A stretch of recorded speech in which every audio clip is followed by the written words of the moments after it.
Today on Control Freaks, we put EA's Tuner Car Racer through its paces, preview the third instalment from Jack and Daxter, and we get the inside scoop on Vin Diesel's video game debut.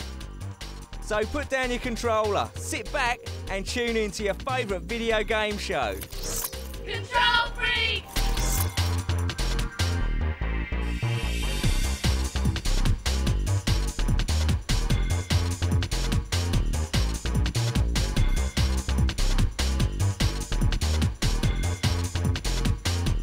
Things are definitely heating up in the next generation console race, and it's now likely that Microsoft will be the first manufacturer to release their next gen hardware with an early to mid 2005 release for Xbox 2, currently codenamed Xenon.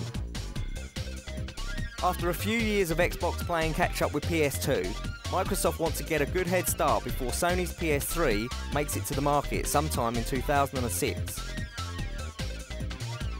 Sony's PS3 easily boasts the best specifications, but there is a good deal of speculation that the initial retail price will be high. Add to this the expected late arrival of the hardware, and it's clear why Xbox wants to hit the market as soon as possible.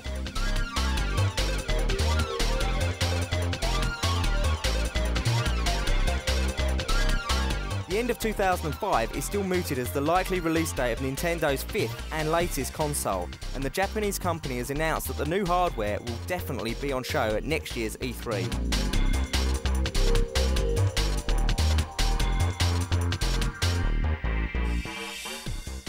San Francisco is to hold this year's 2004 World Cyber Games Grand Final. The competition will bring 700 champion gamers from 64 countries to compete for world titles and prize money worth $400,000. Launched in 2000, the World Cyber Games has grown to be the world's most popular festival for digital entertainment, and more than 1 million gamers are expected to participate in this year's online and offline events. 8 official games will be played at this year's finals, including StarCraft Brood War, Unreal Tournament 2004, Warcraft 3 The Frozen Throne, Counter-Strike Condition Zero, Need for Speed Underground, and Project Gotham Racing 2.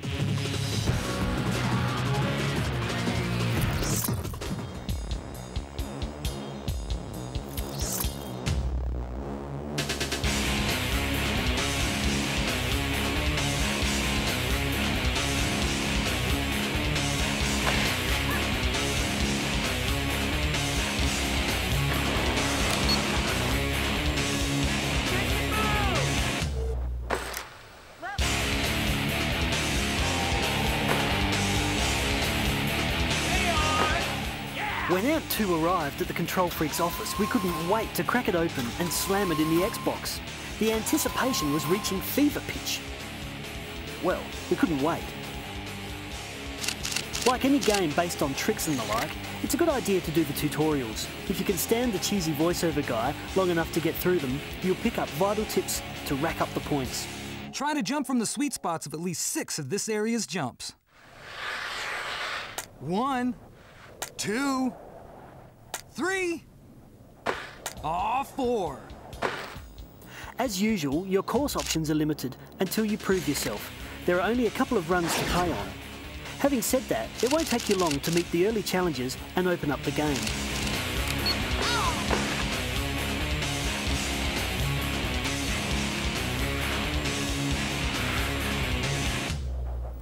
The visuals in this title are a little disappointing. Cutscenes and mountain flybys are spectacular, but actual gameplay graphics didn't meet expectations. As for the replay mode, take a look at this.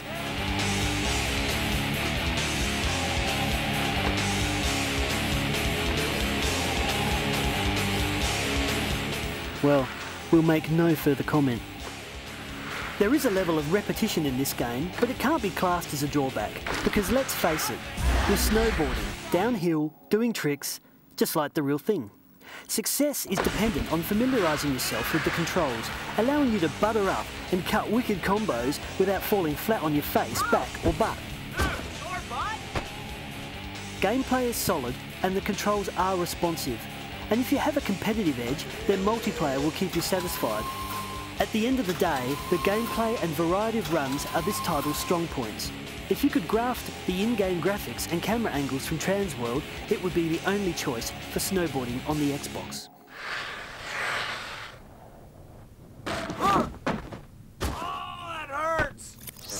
Coming up, Need for Speed goes underground and we get the pitch from the man behind the Chronicles of Riddick. I'm a control freak.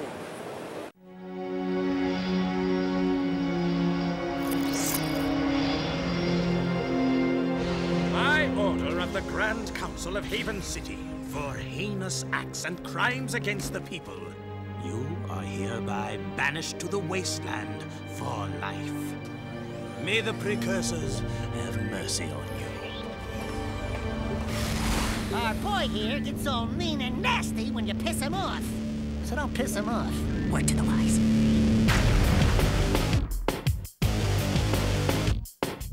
I am Damus, king of Sparkus. Out here, everything is either useful or dead weight.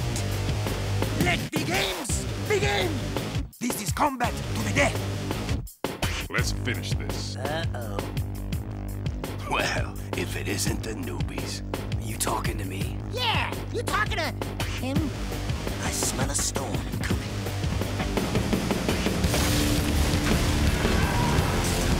The battle for the city has just begun. Jack, your friends need you. The city threw me out. They can rot for all I care. I'm through saving the world. Don't you remember who you are? This dark eco-freak is dangerous. Hate consumes your eyes. It will destroy you. We need to attack their hive from below, and the sewers are the only way in right now. I'd say good luck, but then luck won't help you. Someone is collecting eco-crystals to power something terrible. That's right, we did. You haven't forgotten what I taught you, Jack. Dark, dirty, dangerous. I'm beginning to like this war. Jack, we're in serious trouble. The KG have a new leader. We're trying to find out who it is. Not you. Destroy this intruder! Go get him, heroes. The end is coming. Prepare the city. Daystar approaches. You know what it brings. I'll kill you myself. Jack? Jump! Seize them! I promise, you will meet your makers. Fine, bring him on. My feet are killing me, and I think I'm getting a hangnail. So maybe I'll just sit this one out.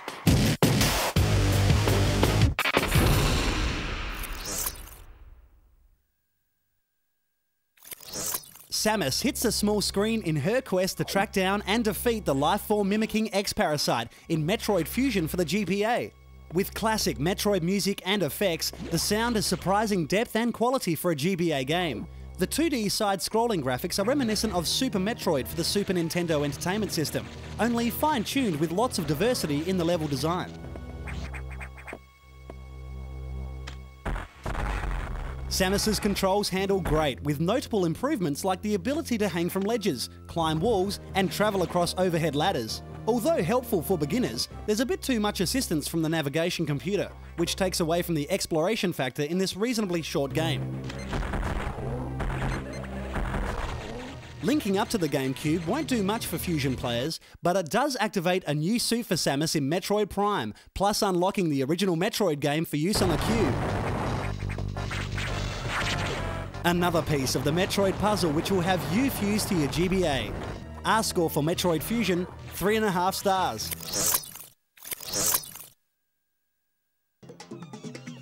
Forget monkey business, this is Monkey Anarchy. Ape Escape 2 is a crazy adventure. Our little hero Simon travels through different lands in a world of challenges to net as many naughty monkeys as he can, with different tools to choose from like the Stun Club to the most important monkey net. You'll need to use all types of guerrilla tactics at every stage of the game. Ape Escape 2 is entertaining and challenging enough for all ages, so don't let that monkey get away from you. 3.5 stars. Sonic the Hedgehog, with all his moves and antics, has even more to battle and collect in Sonic Advance 2. The next in the crazy adventure which has the world's fastest hedgehog running, jumping, and collecting as many Chaos Emeralds as possible along the way. A new friend named Cream the Rabbit joins Sonic to thwart the evil machines of Dr. Eggman, who's up to his old tricks again. Evade the obstacles and enemies, unlock secret areas, and uncover hidden Chaos Emeralds to transform into Super Sonic for the final battle. Another high-paced, side-scrolling action title keeping true to the original games. This is a great sequel in the Sonic lineup.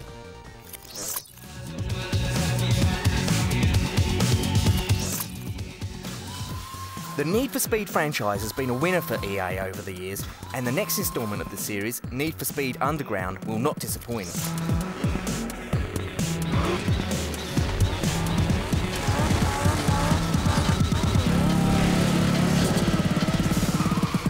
Riding off the back of a modern automotive phenomenon, import racing, made mainstream by movies like The Fast and the Furious, EA has crafted a compelling treat for today's gamers. Aimed directly at fans of arcade-style racing, Need for Speed Underground boasts some of the most impressive graphics seen today, bundled with quality sound effects and gameplay. Gamers are given a good choice of cars the moment they turn it on. A major part of this title is modifications. These cars are just begging to be modded to improve handling and performance, not to mention a funky paint job and decals.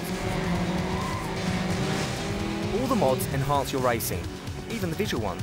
Using a point system similar to Project Gotham Racing, drivers accrue points for style, as well as speed on the track. Hey, loser! Alright, check it. Maybe I can help. Just you and me, one-on-one. It's money in the bank. Let's go! You want to be the best? You gotta take these boys down. If you lose, you're gone. Got it? Good. Now move it. The career mode is the staple of the game, allowing you to claw your way through the underground racing scene, accruing cash for car upgrades and mods. Come here to find the latest races. The race map will show you where all the action is. To keep things interesting, there are several race modes, including drag, circuit, and drift races.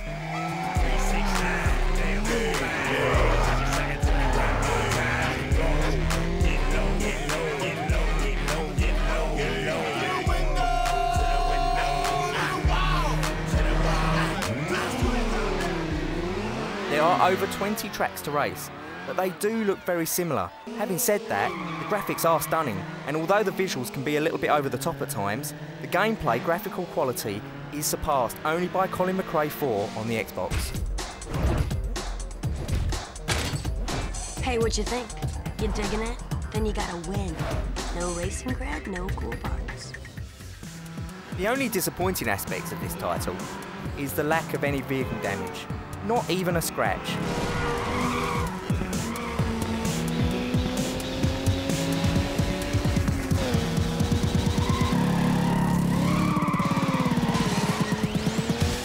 If you are a fan of driving games, this will bug you, but probably not as much as the lack of challenges. You still have to drive, and drive well, but you won't have to struggle to get enough cash for your next mod.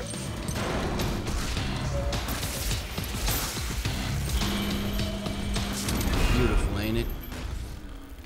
I gave them the edge, and they blew it. You think you're better? Prove it. And maybe I'll help you out. Need for Speed Underground is a very playable, visually spectacular installment in an ever-growing series. This game will be a staple for race fans, and in a genre that is crammed to overflowing with half-baked titles, you could do worse, a lot worse.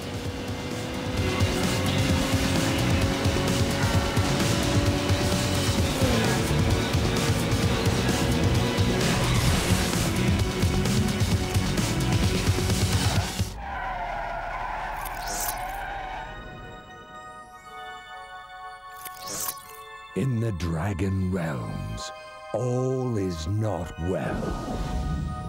The fallen dragon, Red, is using the dark gems to poison the life of the world. 5 heroes must fight the forces of evil. Spyro, Hunter, Sergeant Bird, Sparks, and the newest comrade, Blink. Now is the time. Let the battle commence.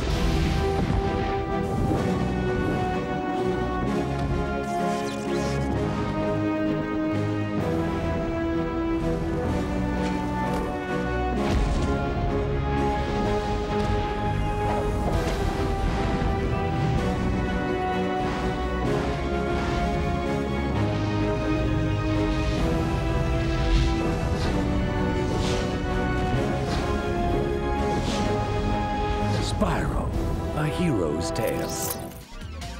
Next on Control Freaks, Nintendo goes bongos, and it's a Black Monday for the getaway. Let's all watch a Control Freaks. Woohoo! Before PlayStation, GameCube and Xbox, there's a whole history of console gaming. The early 90s were dominated by the Super Nintendo Entertainment System. Donkey Kong Country broke new ground on a console that gamers had thought had reached its peak. With stunning visuals for its time, and a character franchise that has been a winner for Nintendo for 2 decades, Donkey Kong made a massive mark on a generation of gamers. And all this from a translation error. Monkey Kong, the original title, just doesn't have the same ring.